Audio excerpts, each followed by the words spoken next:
This thing obviously had a very checkered history, it had no paperwork with it. It was probably the most neglected F40 in the world.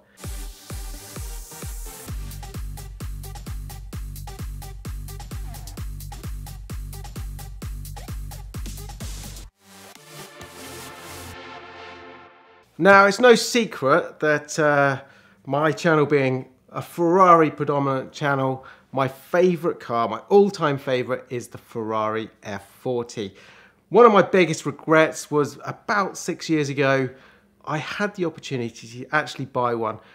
It was in Belgium, it was about 280,000 euros, which transpired to about 200,000 British pounds, and it was just in my reach. I could have done it. I just sold a 430 Scuderia, needed to borrow a little bit more money, but I could have got and attained my lifetime dream. However, things didn't quite work out. I missed the car, and subsequently, within 6 months, these cars had doubled again, and it wasn't long before they were worth £1 million. And so in mid-2020, when the whole world had just gone into lockdown, everyone was stuck at home, I received an email with a picture of a Ferrari F40 covered in dust, parked in a service station in Iraq. Naturally, it got my juices flowing, and Ratarossa decided he was gonna go and find this hidden F40 lost in the desert in Iraq. So my intention at the time was really to try and get this F40, get it out of the country and get it at a reasonable price, maybe somewhere around the original price I was going to buy this F40 for, about £200,000.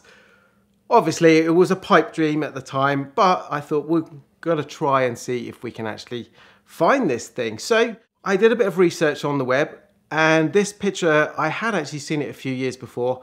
Having a little search, I discovered a few more images. From those, I was able to create a video on the channel, and it was really put out there to get everybody to try and help me. Like I say, everyone was sat at home bored, the whole world was just doing nothing. And so this car treasure hunt video basically that I did went viral. It had websites, newspapers, I had the Wall Street Journal come through asking me questions on this hidden Ferrari.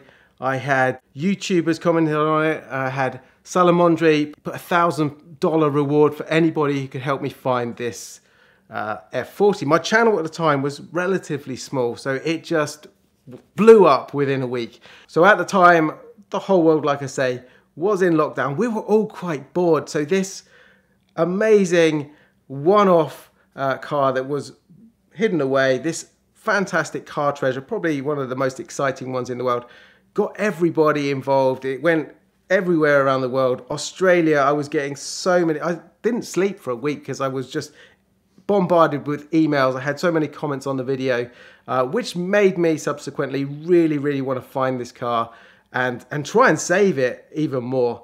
And then I had people commenting, telling me, sending me pictures, sending me videos of this F40 actually in Iraq. So it was a really crazy, bizarre week at the time. Most people love shiny, brand new ones. Me, however, the thing that floats my boat is finding those diamonds in the rough, the ones that have a lot of potential, the ones that I can see through and see with a bit of elbow grease how good these can be. I've done it with the Ratarossa, I'm doing it with the BBI. Ferraris in particular are my thing, but the ultimate for me is the Ferrari F40. So when this amazing picture turned up in my email of a neglected Ferrari covered in dust, sat on the side of the road, Ratarossa was on the case. Within a week, we'd actually tracked down the whereabouts of this car.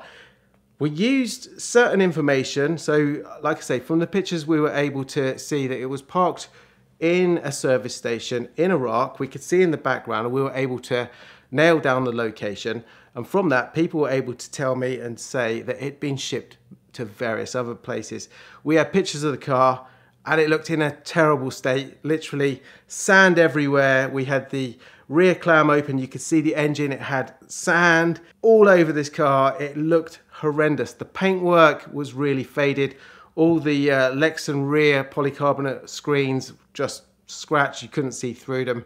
It had a horrendous steering wheel on it. It looked like it came from Halford's car showroom.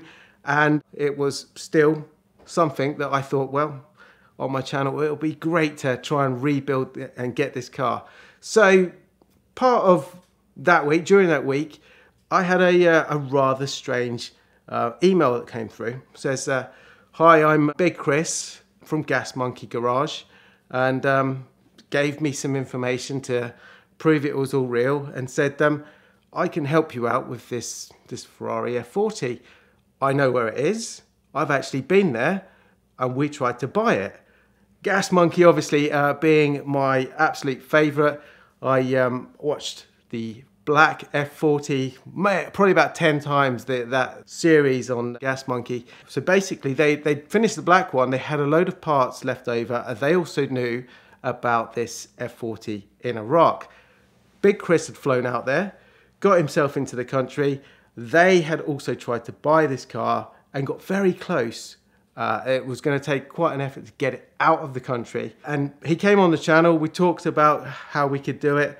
And well, unfortunately, we didn't manage to get anywhere with it, but we tracked down this car. So the car had moved from this service station. It had gone somewhere else. During its time, it had then had a specialist flown in from Europe. It was a Ferrari F40 owned by Saddam Hussein's son, Uday. Being royalty, they were the only ones allowed to drive these cars. So there was no Ferrari garages, no Ferrari techs over in Iraq. A specialist had to be flown over there, and he worked on this car, managed to get it actually running, and then the trail stopped. So during the Iraq War, it was famously known that during the invasion, all of Saddam Hussein's sons, he was a car collector, all of them got abandoned. Some of them apparently got buried in the desert, and this F40 luckily didn't get buried, but it was just abandoned on the side of the road in this petrol station. Over the course of the week, we managed to find out a few more bits of information, and I even had guys over there in the town of Erbil, where this car was located, who said, I know where this car is. They got some video footage of me of where it currently was located. This car was driving around this interesting character's house. Let's just leave it there at that. And the car sounded absolutely horrendous. You could hear it, it was misfiring.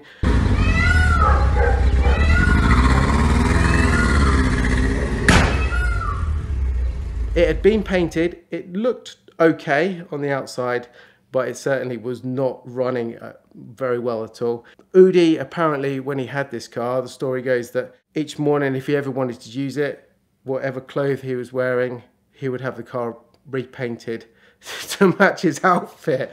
So it had multiple coats of paint, this car. And so it was far from its original, where you can see the carbon weave through that thin layer of Rosso Corsa paint. So anyway, we had this car, we'd located it. Big Chris, Gas Monkey, had tried to buy the car, had tried to get it out. They had everything lined up to do that, but certain things happened and it never materialized. But the guy who currently owned the car in Erbil caught wind of the story and was prepared to sell it, which sounded great. We were very excited about that until we heard the amount of money he wanted for it, which ended up being 1.3 million, I think it was dollars, or it might have been pounds at the time, which was actually more money than a decent Ferrari F40 with great history. This thing obviously had a very checkered history, had no paperwork with it. It was probably the most neglected F40 in the world. So at 1.2 million, that F40 in particular was definitely off the table for me. And also at the same time, it was a very, very sketchy car.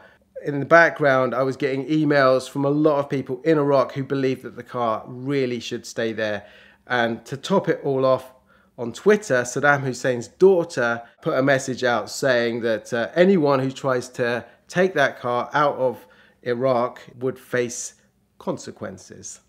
So the downside of obviously putting a story like this out in the general public on YouTube and it going viral means that even if I could afford the car, the chances are it would have gone up for auction and I would have been outbid anyway.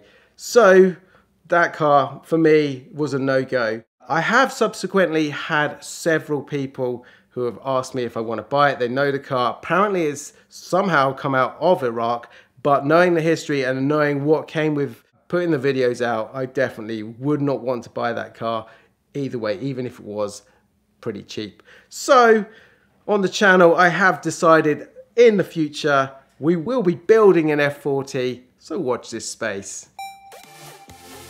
We'd like to thank Glossit for supporting the VINwiki channel this month, and right now Glossit is offering the best DIY ceramic coating package that we've ever seen or certainly offered here on VINwiki. For just $69.99, you're going to get their graphene ceramic coating along with the Real Difference Maker, their ceramic detail spray. Now that's a $50 bottle of spray detailer that I truly love just for daily use, but when you use that alongside their graphene ceramic coating, it makes the removal a lot easier, the outcome a lot smoother, you avoid high spots and things like that. So a DIY idiot like me in my own garage can achieve an outcome pretty similar to what Rich and his team were able to do last year on the Paris Hilton SLR, which I eventually torture tested on rallies and road trips and all this stuff, and it is now in Bulgaria, still looking wonderful. So check it out now at the link in the description below. There's a very limited quantity, so respond now and get yours for just $69.99.